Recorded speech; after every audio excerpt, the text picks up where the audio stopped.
Welcome to this video. यहाँ पर हम बताने जा रहे हैं फ्रेंचाइजी जो पार्टनर हैं वो या हमारा जो कलेक्शन बॉय है वो भी मोबाइल ऐप का यूज कर सकता है और सेम मोबाइल ऐप जो पेशेंट के लिए है। बस कुछ सेटिंग की ज़रूरत होती है।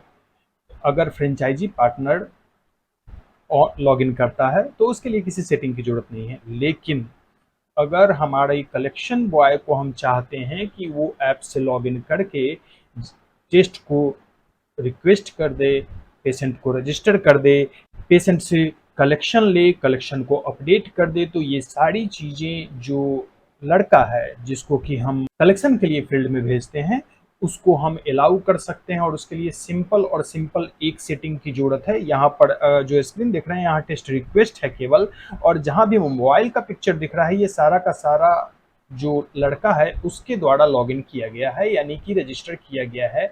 अगर हम यहाँ पर राइट करें तो यहाँ पर हम देख पा रहे हैं रिमार्क में लिखा हुआ है requested from app by this login ID. तो और मैनेज्ड बाय में भी यही लॉगिन आईडी है, यानी इस लॉगिन आईडी से लॉगिन करके इस रिकॉर्ड को क्रिएट कर किया गया है। और ये लड़का जो लॉगिन आईडी क्रिएट है वो कलेक्शन बॉय के लिए क्रिएट है। तो टूल्स में चलते हैं और यूज़र में आते हैं, क्रिएट अकाउंट करते हैं। जो एम्प्लॉय है उसके लिए जो हम यूज़र अकाउंट क्रिएट करेंगे उसके लिए कुछ एक सेटिंग है। क्या है वो मैं बता दूं। अगर आप सेपरेट मोबाइल ऐप यूज नहीं करना चाहते हैं कलेक्शन बॉय के लिए वैसे सेपरेट मोबाइल ऐप है जो फ्रेंचाइजी पार्टनर यूज करते हैं, लेकिन कलेक्शन बॉय के लिए same app mobile app use किया जा सकता है जो पेशेंट के लिए यूज होता है, जो यहाँ ऑनलाइन ऐप लिंक से खुलेगा।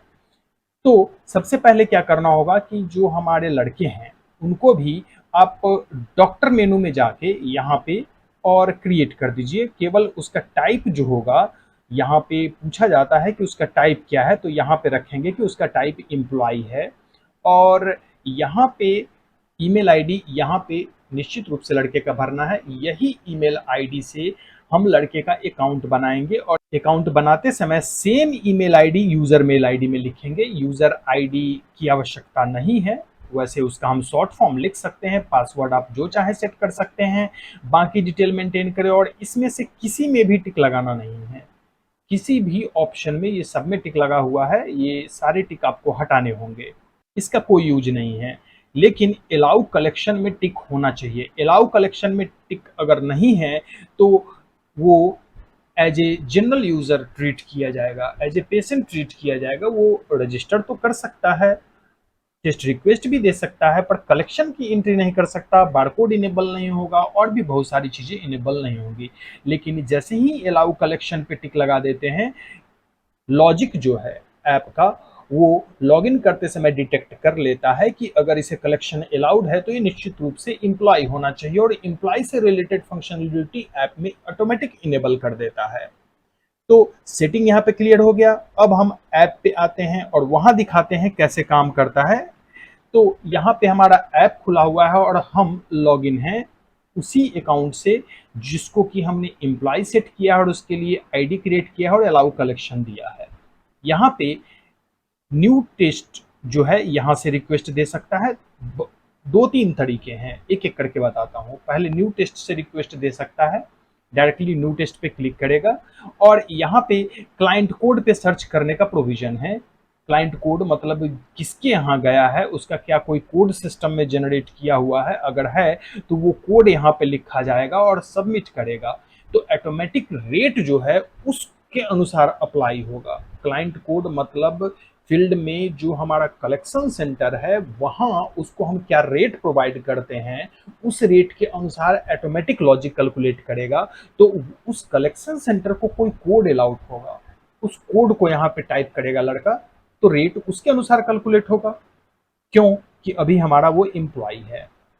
कोड अगर ब्लैंक छोड़ के जाएगा तो क्या होगा कि पेशेंट का रेट अप्लाई होगा, यानी कि वो हमारे कलेक्शन सेंटर से नहीं ले रहा है, डायरेक्टली पेशेंट से कलेक्शन लेने जा रहा है। एक स्क्रीन बैक आते हैं, नीचे से भी बैक कर सकते हैं या यहाँ से भी हम डैशबोर्ड पे आ सकते हैं। उसके बाद जो पहले से टेस्ट रिक्वेस्ट है उसको अगर देखना है तो यहाँ पे देख सकता है, सारा टेस्ट रिक्वेस्ट यहाँ पे दिखता है। इसको हमने छोटा कर दिया है। ये सारे टेस्ट रिक्वेस्ट मोबाइल ऐप से उस लड़के ने दिया है, उसका सारा लिस्ट है। फिर से वापस डैशबोर्ड पे आते हैं यहाँ पे, और टेस्ट रिजल्ट देखने के लिए यहाँ आएगा, नहीं जो लड़का टेस्ट रिक्वेस्ट देता है वो रिजल्ट भी डाउनलोड कर सकता है या फॉरवर्ड कर सकता है अगले को। रिपोर्ट डाउनलोड करने के लिए रिपोर्ट पे क्लिक करेगा, जहाँ पे टिक लगा हुआ है यानी कि कंप्लीट हो चुका है, जो कंप्लीट नहीं हुआ है वहाँ रिपोर्ट डाउनलोड का ऑप्शन नहीं आएगा। और अगर पेशेंट लॉगिन करेगा तो रिपोर्ट डाउनलोड करने का ऑप्शन तभी अपीयर होगा जब ड्यू क्लियर हो।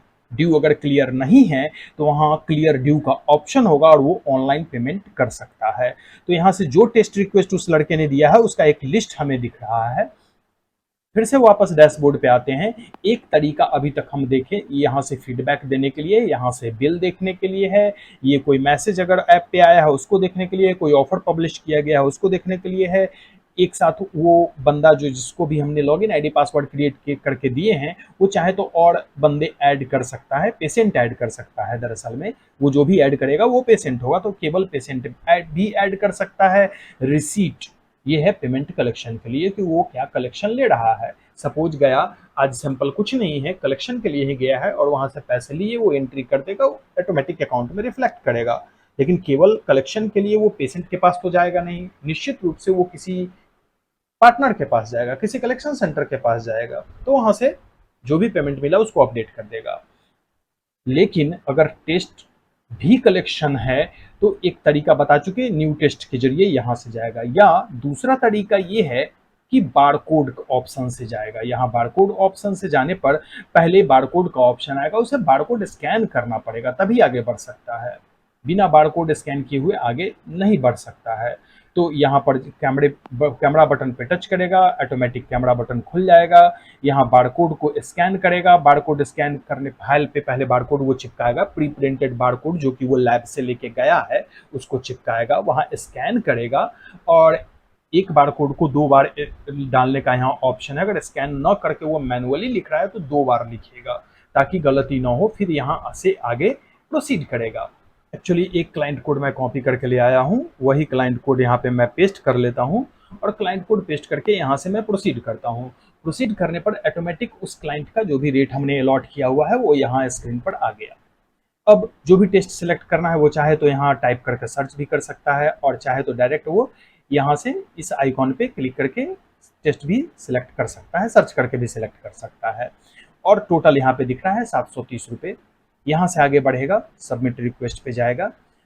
यहाँ पर दोनों ऑप्शन है, यानी कि टेस्ट वाइज भी बारकोड का ऑप्शन है।